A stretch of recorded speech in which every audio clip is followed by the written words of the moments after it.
Hey, it's me. There's something inside each of us that longs for bliss. Deep, radiant, indescribable joy. But strangely, right along that longing is fear.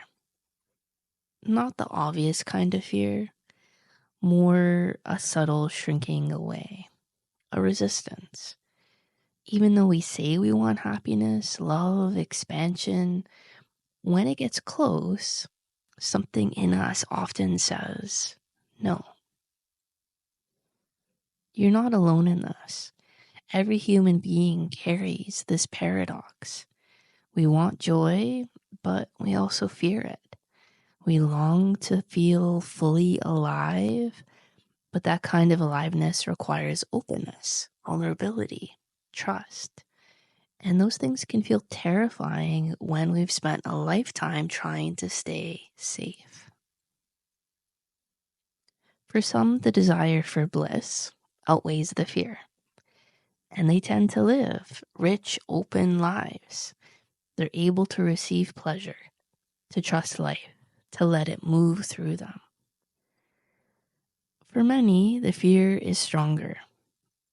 These are the people who feel like life is always just out of reach, like they're missing something but can't quite say what. They often feel numb, withdrawn, and quietly resigned. Then there is the in-between group, where desire and fear are neck and neck. These folks might thrive in certain areas of life, while in others, they're stuck. And often, if they're honest, they'll notice that the places they feel blocked are the same places they subtly pull away from the very thing they say they want. It sounds strange, doesn't it? Like, why would we fear the very thing we crave? But once you look closely, you'll see it. In moments where happiness starts to rise, you might feel yourself tense. You might distract yourself, sabotage it, or feel uneasy without knowing why. That moment of contraction is the key. It's not there to shame you, it's more an invitation to explore. When you realize this inner push-pull dynamic, everything begins to change. You stop blaming life or other people or circumstances for your unhappiness. You start to see how your own hidden thoughts, attitudes, and reactions are shaping your reality. And that's a huge turning point, because the moment you accept that your inner world creates your outer experience, you unlock freedom. If you've ever felt helpless or like life is passing you by, this is often the reason. We stay in the gray zone, not because life demands it, more because part of us doesn't yet believe we can handle the brightness of bliss. So how do we change that? It begins with honesty, a willingness to look inside and find the places where you say no to life. These no's aren't always loud. Sometimes they're subtle contractions, a small flinch away from love or pleasure or visibility. And the more desperate we are for fulfillment on the outside, the more likely it is that a strong inner no is hiding underneath. The moment you see your no, not judge it, but truly see it, you're no longer trapped by it. Awareness is the beginning of liberation. And from there, you can start to shift the conditions within you, little by little, until your inner atmosphere can actually hold happiness. Now, to do that, we need to understand something even deeper. There are two core reasons we reject ourselves, and by extension, our happiness. The first comes from a place of integrity. Deep down, there's a part of you that always knows when you're out of alignment with truth. When you pretend to love, but don't.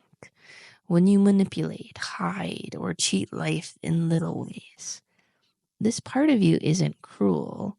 It just won't allow you to experience the joy you long for while you're out of step with love. The second reason is more subtle. It's based on imagined violations, holding yourself to impossible standards of perfection. This kind of self-rejection comes from pride, fear, and a deep craving for approval. It's when you feel unworthy, not because you've actually done something wrong, but because you think you're not enough as you are. Both of these forms of self-rejection block bliss. You can't hold happiness if you're hiding from the truth of who you are. And you can't expand into joy if you're constantly rejecting your own humanity. The good news is these blocks can be undone. I recommend by starting to gently observe your emotional patterns. Look at the stories you tell yourself. Notice when you pull back, when you numb out, when you say, "This is just the way I am." Those are clues. And with curiosity and compassion, you can begin to uncover the parts of yourself you've shut out. And as you do, something remarkable happens. Your capacity for pleasure increases. Your energy centers, what some call chakras, begin to open. These aren't physical organs. They're subtle energy fields in your body that directly affect how you feel, how you think, how you move through the world. When you're closed off in fear, they constrict. When you open to joy, they begin to flow. Bliss is not a luxury. It's a necessary part of your expansion. Without it, you stagnate. To hold it, to sustain it, you need strength. And that strength comes from facing the truth, letting go of pretense, and calling on the divine power within you. Because here's the deepest truth. You are already connected to the source of joy. You've just forgotten, and that's okay. Every moment is a chance to remember again. So let this be your invitation. Next time you feel yourself shrinking away from happiness, pause, breathe, ask yourself, what part of me is afraid to receive this? And then listen, not to judge, to understand. And from that place, a new kind of prayer can emerge. Not just when you're struggling, also when you're thriving. Call in support, even in joy. Ask for help to stay open, to stay in integrity, to stay connected to what is real. Because the more you say yes to truth, to love, to life itself, the more you become who you are always meant to be. Love you. Connect soon.